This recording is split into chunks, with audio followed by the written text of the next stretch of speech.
Christian Sees the Way of the Cross by Joelle Sprague, Part 2. Christian's sandals suddenly felt heavy as he continued on his way, and the empathy he felt made him think of Christ as he carried his cross for our sins to pay. And without really watching where he placed his feet, Christian tripped and fell on the hard concrete.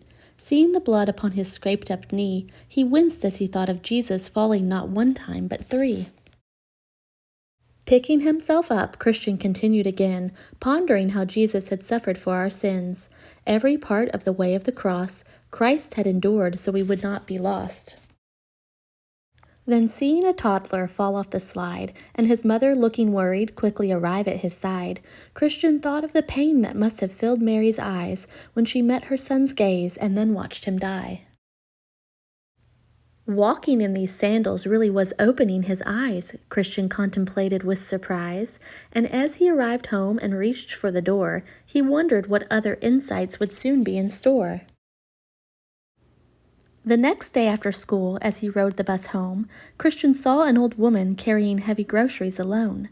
Then a stranger came and offered a hand, and Christian saw Simon of Cyrene help carry Christ's cross, a task he'd not planned. As he thought about the scene he'd witnessed before his eyes, Christian was seeing Christ in others, he realized. Sometimes it's easy to forget to see Christ in all, but we're made in his image, and this fact we must recall.